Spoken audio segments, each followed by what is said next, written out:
Porque o Flamengo tá gerando muita polêmica aí, essa renovação com o Gabigol, né? Isso é bom deixar claro. Gabigol é unanimidade pra quem? Só pro Landim e pro Marcos Braz dentro do Flamengo, tá?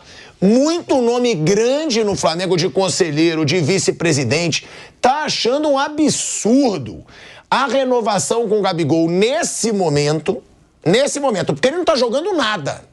A verdade é essa, o Gabigol não tá jogando nada, pelo contrário. Tá fazendo musiquinha, tá fazendo festinha, tá debochando torcida, mostrando petzinho. Jogar que é bom, nada. E aí, nesse momento que o Gabigol não tá jogando nada, o Flamengo tá quase acertado com o Gabigol de renovar esse contrato de 4 anos, ele tem um ainda. Então são mais 5 anos de Gabigol, até 32 anos, ganhando quase 2 milhões de reais, porque é uma renovação não só por muito tempo, 4 anos, mas com aumento salarial. Vai para muito próximo de 2 milhões de reais. E tem muito conselheiro, muito vice-presidente no Flamengo que tá achando isso um absurdo. Tá achando um absurdo renovar com o Gabigol agora, do jeito que tá, sem jogar nada, displicente, desmotivado, desconcentrado, não fazendo gol, não sendo decisivo, pagando um salário surreal pro Gabigol. Então, é uma treta que tá tendo ali dentro do Flamengo. Muita gente contrária, só que é aquilo.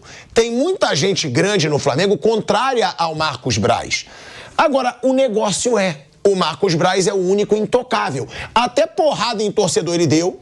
A justiça autuou o Marcos Braz por lesão corporal. Ele disse que tinha sido ameaçado, que a filha foi ameaçada. A justiça não provou nada disso. A justiça até já liberou o cara que foi agredido. Já liberou, já anulou qualquer acusação contra ele feita pelo Marcos Braz. Já o Marcos Braz está autuado por lesão corporal, por ter corrido atrás do torcedor e ter agredido o torcedor pelas costas. Ele está autuado por lesão corporal. Nem isso faz o Marcos Braz cair no Flamengo. E aí é a nossa pergunta. Por que o Marcos Braz não cai no Flamengo?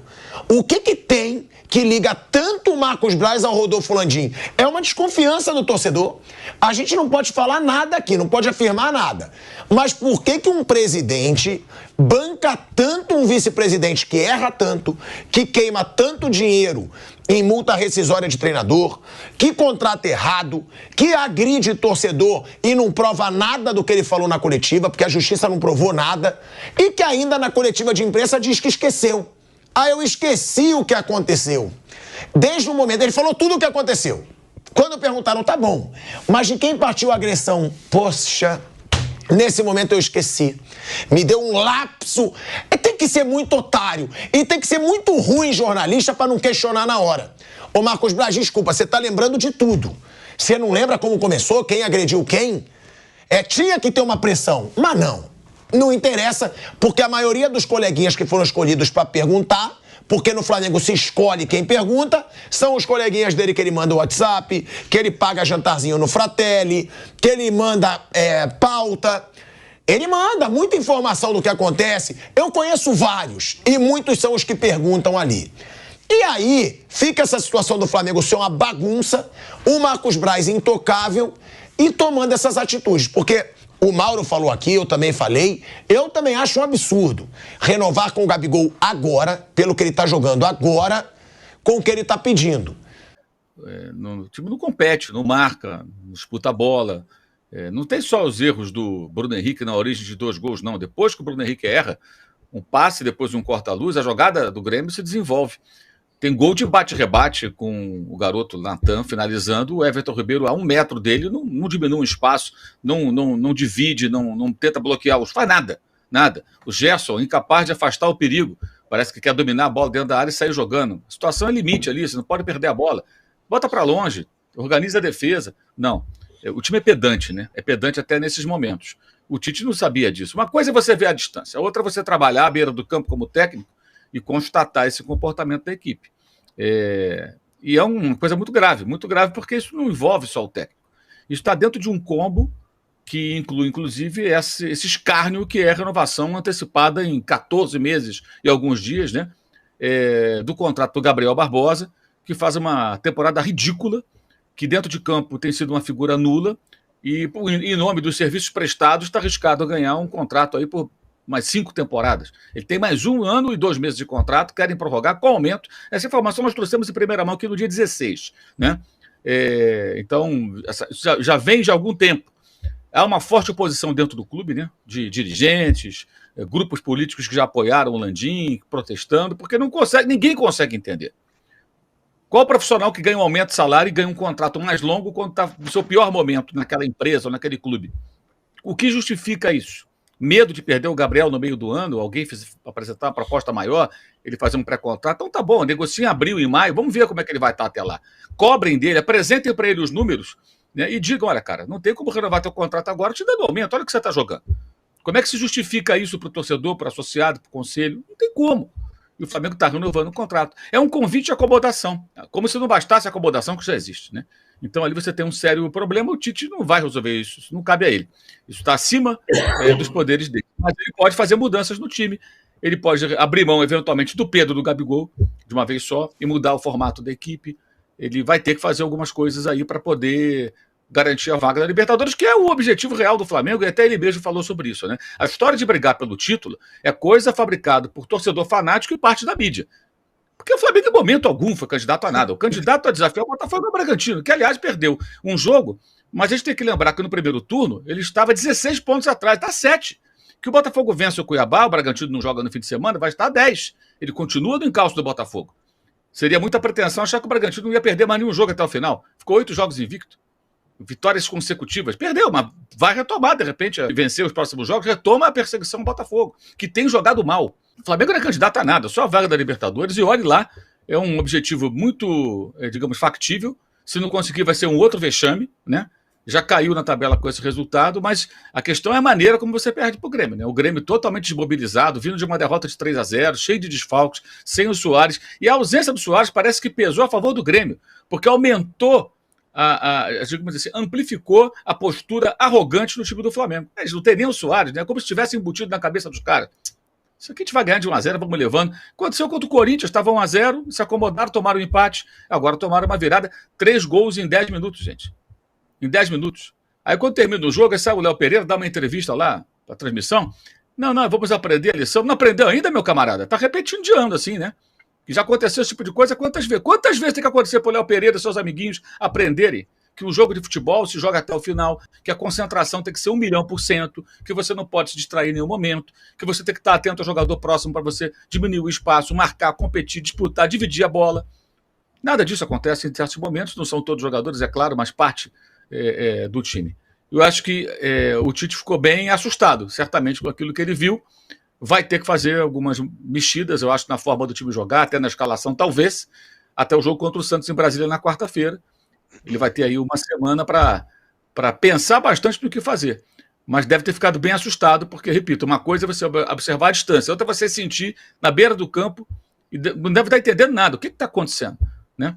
Então, tem coisa para fazer ali, muita coisa para fazer, mas muitas não dependem dele, dependem dos dirigentes, que, ao contrário de cobrança profissional a jogadores acomodados, os presenteia com renovação de contrato antecipada e aumento de salário. Realmente é patético isso aí. A renovação de Gabigol com o Flamengo.